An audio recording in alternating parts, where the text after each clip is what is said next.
राधे राधे। जय श्री कृष्णा। आज मैं श्री रामचरितमानस में अयोध्या कांड का सीरियल नंबर 51 को पढ़ रहा हूँ। बोल सियावर रामचंद्र की जय। सादर सब कह राम गुर, पठहे भरी भरी भार। पूजी पितर सूर्य अतिथि, गुर लगे करन फरहार। बोलो राम सीताराम। श्री राम जी के गुरु वशिष्ठ जी ने सबके पास बोझे भर भर कर आनंद पूर्वक भेजे। तब वे पितर देवता अतिथि और गुरु की कृपा करके फला आहार करने लगे।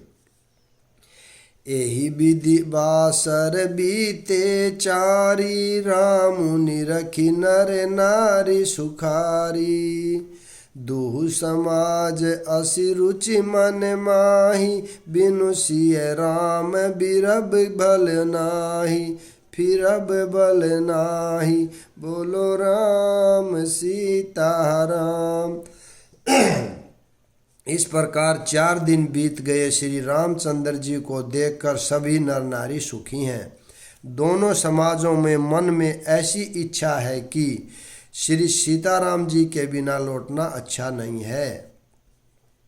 सीताराम संग बनवासु, कोटि अमरपुर सरिस सुपासु। परिहरि लखन राम बदेहि, जेहि घरु भाव बाम विदितेहि। बोलो राम सीताराम। श्री सीताराम जी के साथ वन में रहना करोड़ों देवलोकों के समान सुखदायक है। श्री लक्ष्मण जी, श्री राम जी और श्री जानकी जी को छोड़कर जिसको घर अच्छा लगे, विधाता उसके विपरीत है। दाहिन दही दोहि, दाहिन दहु होई जब सब ही। राम समीप बसिय बन तब ही। मंदाकिनी मजनु तिहु काला, राम दर सुमुद मंगल माला। बोलो राम सीताराम। जब दैव सबके अनुकूल हो तभी श्री राम जी के पास वन में निवास हो सकता है। मंदाकिनी का तीनों समय स्नान और आनंद तथा मंगलों की माला रूप श्री राम का दर्शन। अटनु राम गिरि बन तापस थल, असनु अमीय सम कंद मूल फल।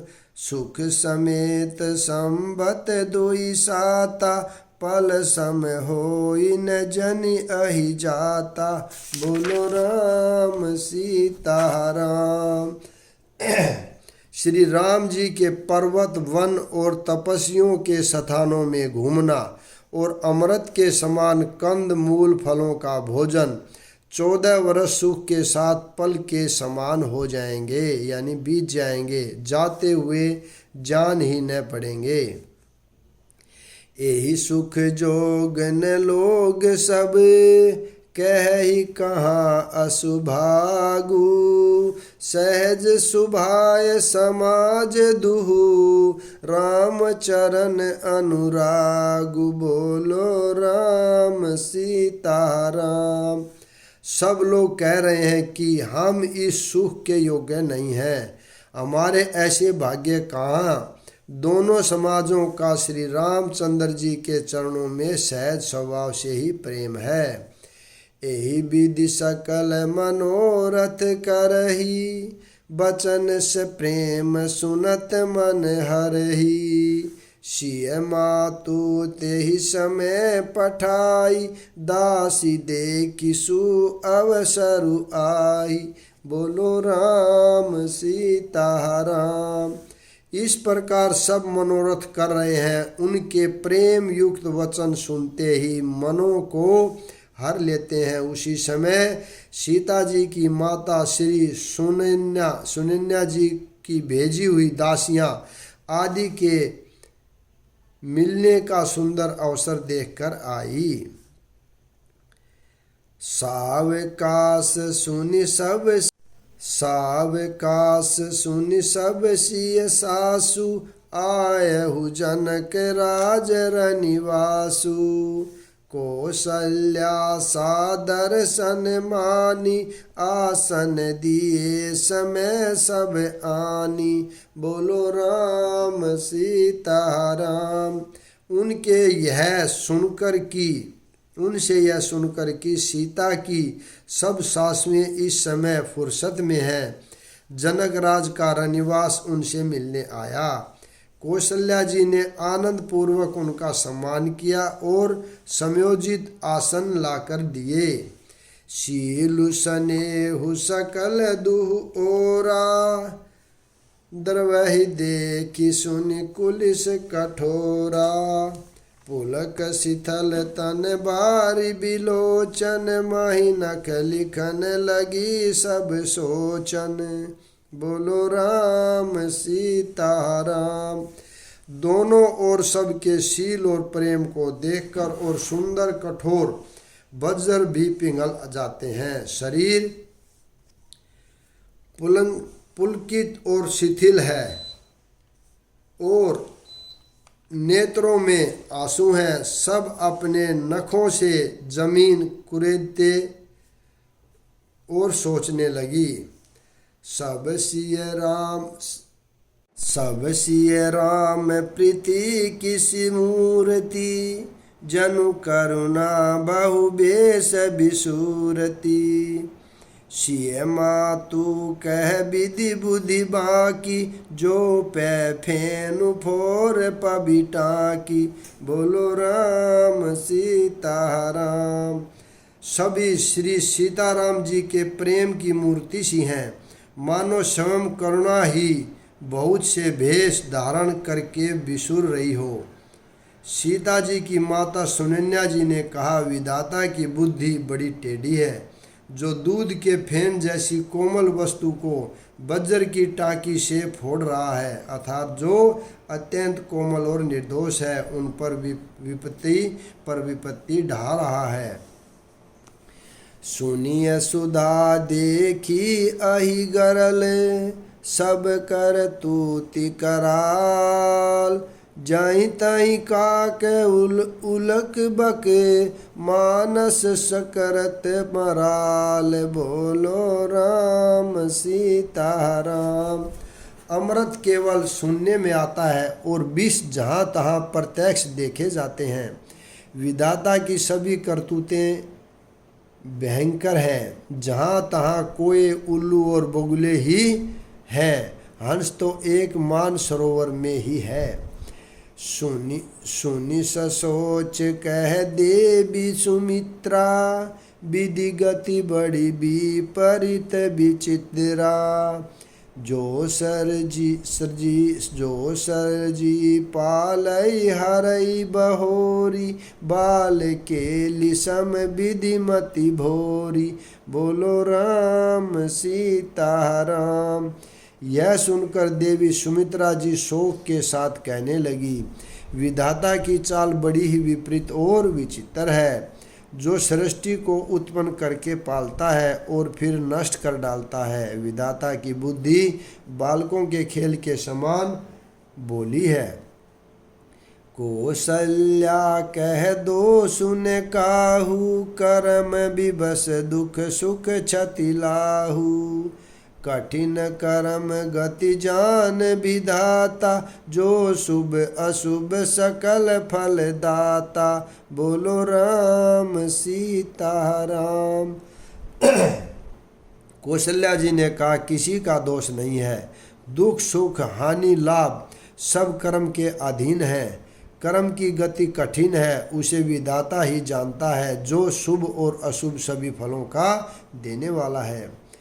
इस रजाई शीस सब ही के, उत्पत्ति स्थिति लय बिसहु अमी के। देवी मोह बस सोची है बादी, विधि पर पंजु अस अंच अनादि। बोलो राम अचल अनादि। बोलो राम सीता राम। ईश्वर की आज्ञा सभी के सिर पर है। उत्पत्ति, सृष्टि और लय तथा अमृत और विष के भी सिर पर है। हे देवी, मोहवश सोच करना व्यर्थ है। विधाता का प्रपंच ऐसा ही अचल और अनादि है।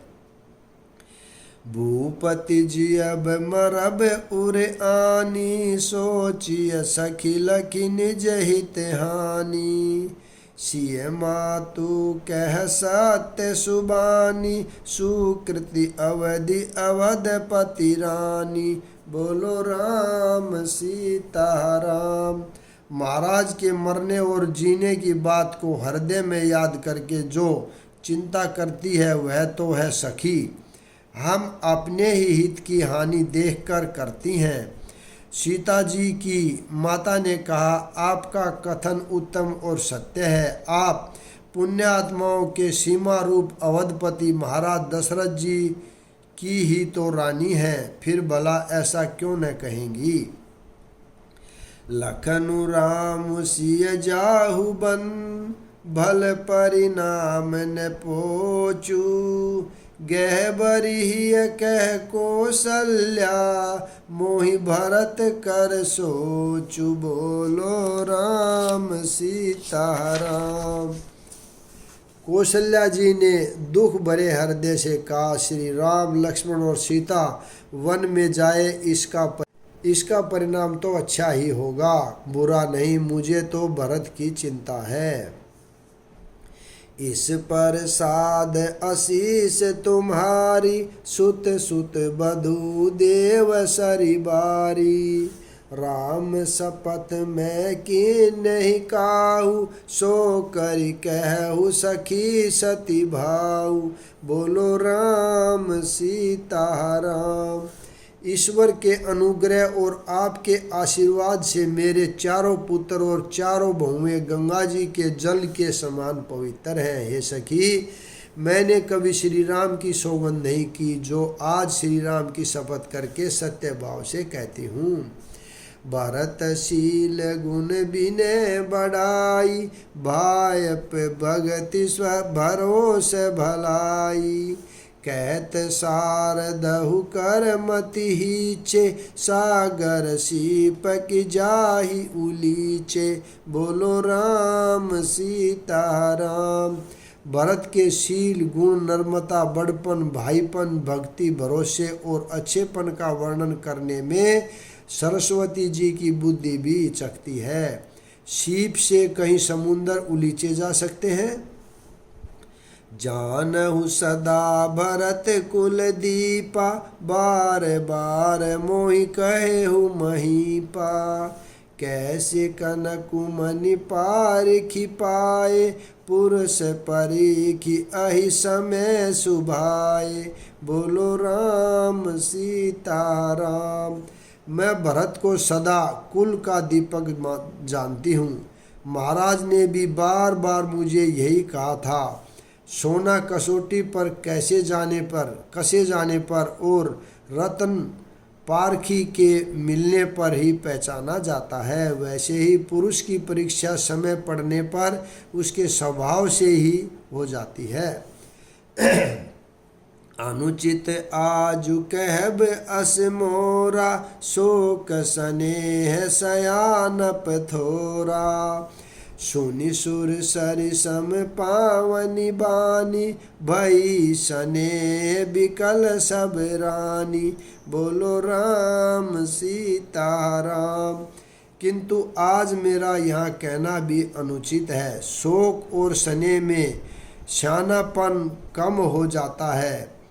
लोग कहेंगे कि मैं स्नेह वंश भरत की बड़ाई कर रही हूँ। कौशल्या जी की गंगा जी के समान पवित्र करने वाली वाणी सुनकर सब रानियां स्नेह के मारे विकल हो उठी। कौशल्या कह धीर धरी, सुनहु देवी मिथिलेशी। को विवेक निधि बल भई, तुम ही सकई उपदेशी। बोलो राम सीता राम। कौशल्या जी ने फिर धीरज धरकर कहा, हे देवी मिथिलेश्वरी, सुनिए ज्ञान के भंडार श्री जनक जी की प्रिया, आपको कौन उपदेश दे सकता है। रानी राय सन अवसर पाई, अपनी भांति कहब समुझाई। रखी अहि लखनु भरतु गव नहीं बन, जो यह मत पाने महीप मन। बोलो राम सीता राम। हे रानी, मौका पाकर आप राजा को अपनी ओर से जहाँ तक हो सके समझाकर कहिएगा कि लक्ष्मण को घर रख लिया जाए और भरत वन को जाए। यही है राय राजा के मन में जच जाए। तहु भल जतनु करब सुविचारी, मोरे सोचु भरत कर भारी। गूढ़ स्नेह भरत मन माही, रहे नीक मोहि लागत नाही। बोलो राम सीता राम। तो भली बाती खूब विचार कर ऐसा यत्न करे, मुझे भरत का अत्यधिक सोच है। भरत के मन में गूढ़ प्रेम है, उनके घर रहने में मुझे भलाई नहीं जान पड़ती। यह डर लगता है कि उनके प्राणों को कोई भय न हो जाए। लखी सुभाव सुनि सरल सुबानी, सब भई मगन करुण रस रानी। नभ धुनी नभ पर सुन झरि धान्य धन धुनि, शीतल स्नेह सिद्ध जोगी मुनि। बोलो राम सीता राम। कौशल्या जी का स्वभाव देखकर और उनकी सरल और उत्तम वाणी को सुनकर सब रानियां करुण रस में निगम हो गई। आकाश में पुण्य वर्षा की झड़ी लग गई और धन्य धन्य की ध्वनि होने लगी। सिद्ध योगी और मुनि सने से शिथिल हो गए। सबुर निवासु बिथ की लकीरेहु, तब धरि धीर सुमित्रा कहेहु। देवी दंड जुग जामनि बीती, राम मातु सुनि उठि सै प्रीति। बोलो राम सीता राम। सारा रनिवास देखकर थकित रह गया, यानी निस्तंभ हो गया। तब सुमित्रा जी ने धीरज धर के कहा कि हे देवी, 2 घड़ी रात बीत गई है। यह सुनकर श्री राम जी की माता कौशल्या जी प्रेम पूर्वक उठी। यहाँ पर मैं विराम देता हूँ। अगला भाग कल पढ़ेंगे। राधे राधे। जय श्री कृष्णा।